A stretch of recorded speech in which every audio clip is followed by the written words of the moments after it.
I wasn't invited to my sister's wedding. I found out while holding a paper plate of macaroni salad, standing between the lemonade table and a cooler full of beer. It was June hot enough that the plastic forks bent when you tried to scoop potato salad. My aunt had just put on a Tracy Lawrence playlist, and some toddler was crying near the bounce house. It was my cousin Jenna who spilled the beans. She'd just walked over from the grill, flipping her hair out of her face with one hand, a hot dog in the other. "So," she said cheerfully, "are you flying out for Melanie's big day, or just driving in?" I blinked, confused.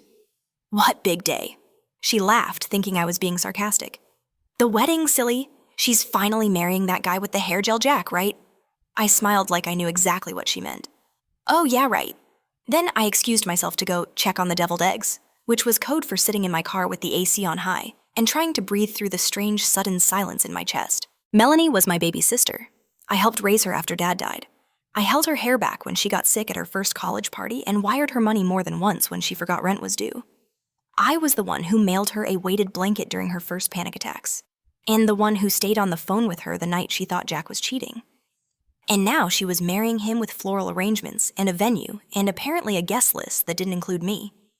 I sat in my car for 10 minutes trying to decide if I was hurt angry or just tired. The answer was a resounding yes to all three. Inside the house, someone had cut into the strawberry sheet cake. From the window, I could see Jenna chatting with my mother, who wore her usual soft blue summer dress and looked perfectly composed, as if everything in the world was just the way it ought to be. I looked at the plate in my hand. The macaroni was sweating in the heat. They'd planned a wedding my sister didn't even mention, and somehow I was the only one who looked surprised. I waited 2 days before I called my mother. It wasn't because I needed time to calm down. I wasn't angry exactly. I wasn't even looking for an apology. I think I just needed to hear her say it out loud that they'd planned all of it without me. She picked up on the second ring. "Hi, honey," she said in that warm, efficient voice she used with store clerks and church volunteers. I could picture her in the kitchen, wiping down the counter with a dish towel phone nestled between her cheek and shoulder. "Everything all right? I just have a quick question," I said, trying to keep my tone light. "Is Melanie getting married?" There was a pause, a breath, the sound of a refrigerator closing. "Well," she said as if I'd asked whether the mail had arrived. "Yes, next month, actually. We didn't know if you'd be free." I didn't know it was happening. She chuckled lightly. "Oh, Clara, don't be dramatic." That word again, dramatic. It was the same tone she used when I cried at Dad's funeral, and she told me to pull myself together, the same one she used when I called her in tears after losing my job 5 years ago. "Don't catastrophize, sweetheart. You'll land on your feet." I let the silence settle between us. "You know," she continued, "Melanie really wanted something small, just family." "I am family," she sighed. "Yes, but you're always traveling, and these things get complicated. Jack's parents had a lot of input, and there were limited spots. You understand?" I didn't, but I knew better than to say that. "You're not mad, are you?" she asked suddenly, softer. "I'm not sure what I am." Another silence, this one heavier. "Then we thought it would be easier this way, less pressure on everyone." Easier, that was the word. It wasn't that they forgot me, it was that I was the easy one to erase. I told her I had to get back to work, though I wasn't working that day. She said, "All right, sweetheart." And just like that, we hung up. I stared at my phone for a long time. Then I opened my calendar, scrolled to next month, and looked at the weekend of the wedding. Nothing scheduled, no RSVP, no seat. I didn't slam doors or post anything online. I didn't call Melanie to demand an explanation or draft a long, sad message no one would answer. Instead, I bought a ticket to Iceland. I didn't tell anyone, not my coworkers, not my neighbor who usually brought in my mail when I was gone. Not even my friend Olivia, who had stood beside me through 2 breakups and a layoff and knew my coffee order better than the barista. I just stopped answering things. That Friday, I submitted a vacation request to HR, packed a small suitcase, and left a single sticky note on my fridge. "Gone, don't wait up." The flight from Boston to Reykjavik was quiet. I didn't watch a movie, I didn't read. I stared at the flight map on the tiny seatback screen, a glowing white line arcing over Greenland like a scar. By sunrise, I was standing in a rental cabin carved into a hillside of volcanic rock, half covered in moss and silence. The lake outside looked frozen, even though it wasn't. The windows fogged over in the morning. The shower smelled faintly of sulfur. I loved it immediately. For 24 hours, I didn't check my phone. The second day, I took a walk down to the edge of the lagoon. There was a wooden bench half buried in snow, and I sat there until I couldn't feel my hands. I took a photo. It wasn't perfect, I wasn't smiling, just a figure in a wool coat sitting by still water under a white sky. No caption, no tag, just the image. I posted it to my Instagram story. Within 10 minutes, the scene list lit up Melanie, my cousin Jenna, my mother. No one said a word. I didn't expect them to. That wasn't the point. The point was that they saw me. Not at the bridal shower, not at the rehearsal dinner, not at the wedding planning brunch I hadn't even heard about. But here in a country of glaciers and steam and silence, I had become momentarily visible. I posted nothing the next day. I just lived. I drank bitter coffee from a ceramic mug and watched the fog roll in over the lake. I wrote in my journal, nothing poetic, just lists of things I didn't have to do here. No small talk, no pretending I was fine, no RSVP, no gift registry, only me and the sound of ice shifting in the wind. I knew the wedding was that weekend, though no one had said the date out loud to me. I figured it out the same way you learn most things your family doesn't want you to know from social media inside comments. My cousin Tiffany had posted a boomerang of champagne flutes clinking beside a caption that read, "Love is in the air." And someone else tagged a boutique hotel 2 hours outside Albany. That was enough. Saturday morning in Iceland was silver and quiet. I sat by the window with a blanket over my legs and watched the light creep slowly across the lake. There were no church bells here, no wedding playlists or bridesmaids laughing behind closed doors. Just snow-steam stillness. I made oatmeal. I didn't check my phone. By late afternoon, the wedding had likely started. Maybe Melanie was walking down the aisle in something lace and sleeveless, our mother crying on cue. I imagined soft lighting, pastel flowers filtered joy. And somewhere in the photos, there would be a missing chair. Not obviously. They'd have filled the seat or rearranged the row, but I knew where I was supposed to be and I wasn't there. That night, I posted a new image. It was just my hand holding a ceramic cup against the backdrop of the frozen lake. The sky was lavender. My nail polish chipped slightly on one finger. Nothing glamorous, nothing posed, no caption. Again, the scene by list rolled in within minutes. Melanie, our mother, 2 of her friends I hadn't spoken to in years. Still, no one messaged. Still, nothing was said. But this time I could feel it. The quiet had shifted. It was no longer absence, it was presence withheld. I imagined them scrolling through their phones between dances or desserts, seeing my post in a moment of pause, and wondering if it meant something. It did. It meant I knew. It meant I was watching not out of jealousy or malice, but because I had once mattered here. And now I didn't. Not enough to be invited, but enough to haunt the edge of the frame. I didn't post again for 2 days. Let them notice the silence. Let them fill it with whatever story they needed to tell themselves. I had nothing to add. 3 days after the wedding, I woke up to the sound of my phone buzzing on the nightstand. It was barely 6 hours in the morning, and outside the sky was a pale gray, the kind of color that made you forget the sun ever existed. The phone kept buzzing messages, missed calls, more messages. At first, I thought maybe someone had died, but the names on the screen told a different story. Lauren, Aunt Susan, my mother, then Melanie's college roommate, then finally Olivia, the only one who ever really told me the truth. Her message was short, no greeting, no build-up. "You need to see this." She attached a link, a TikTok, no context, just a thumbnail of what looked like a reception hall, and something blurry flying through the air.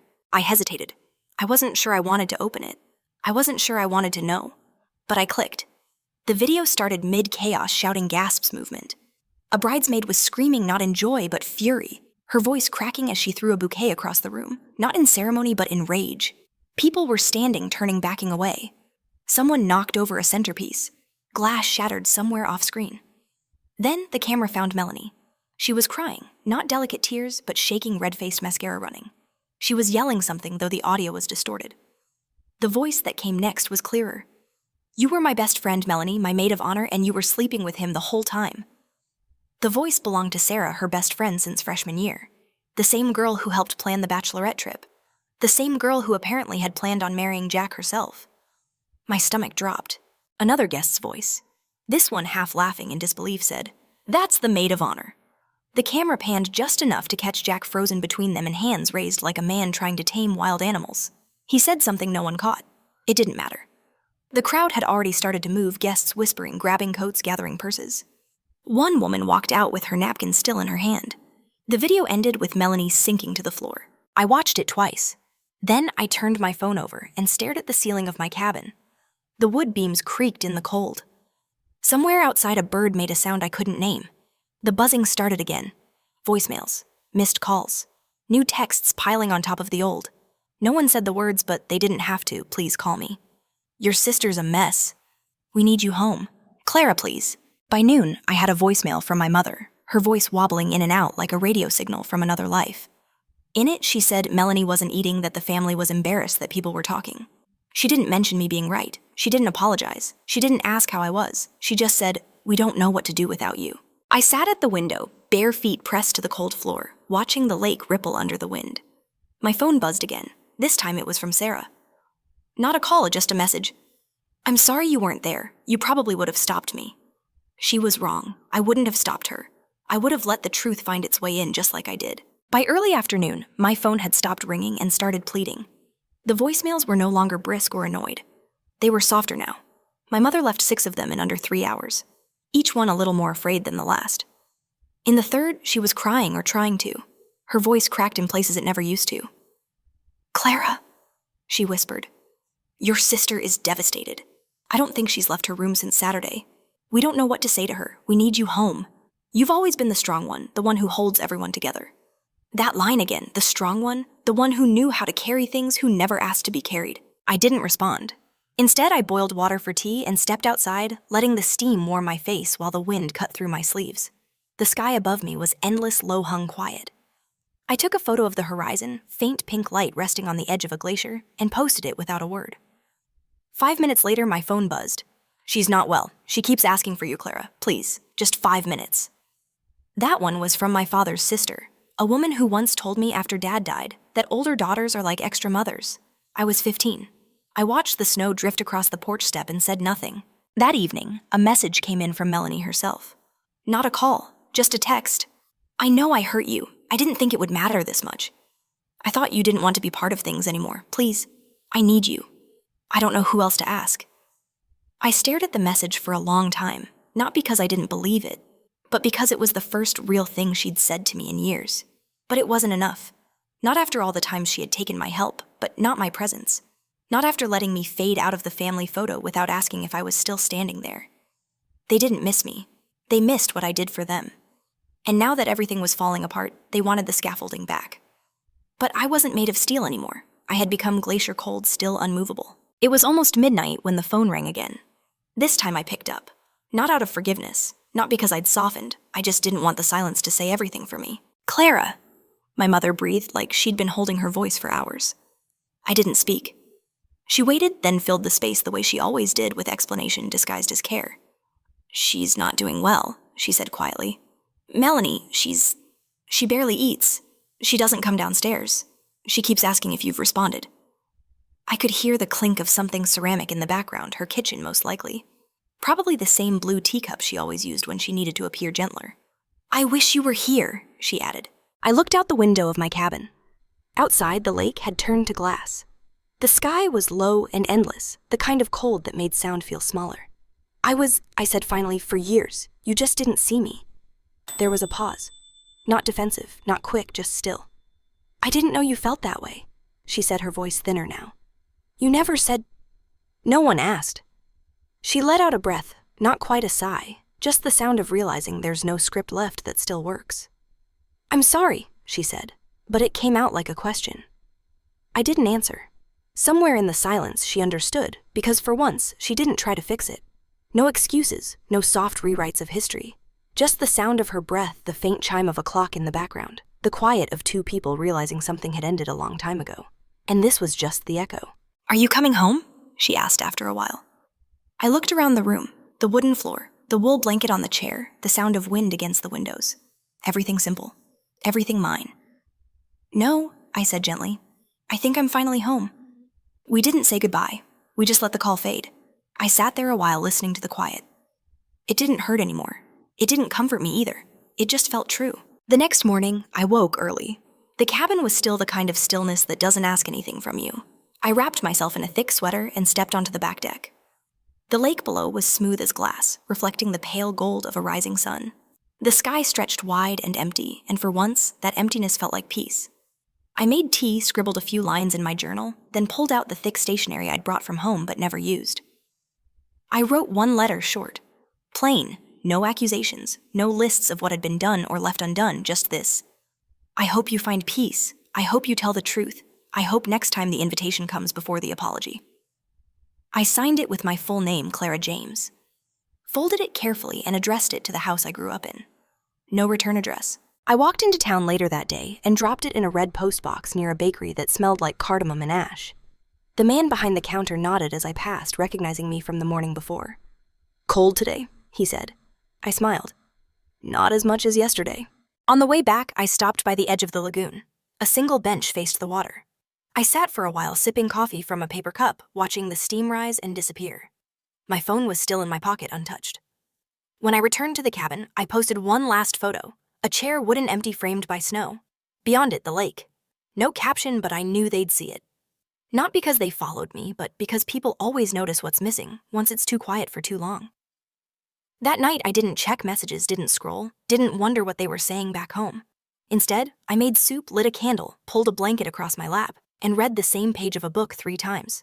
Not because I was distracted, but because I wasn't in a hurry to leave the quiet. There was no victory in this, just clarity. No closure, just space. And for the first time in years, I didn't feel erased. I just felt. Lessons to heed from this story: communication is key. Even when it's hard, the core of this story lies in a profound lack of open and honest communication.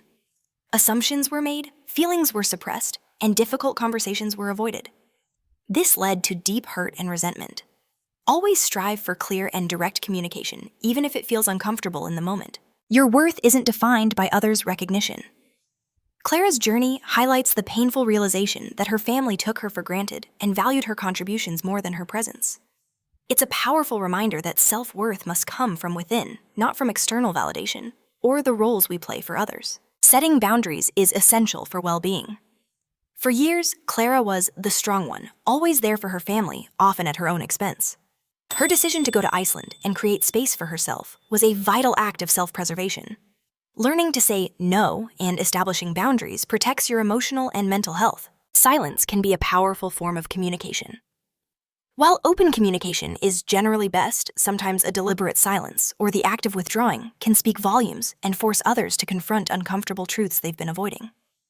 Clara's Instagram posts, devoid of explanation, compelled her family to acknowledge her absence. Healing requires space and introspection.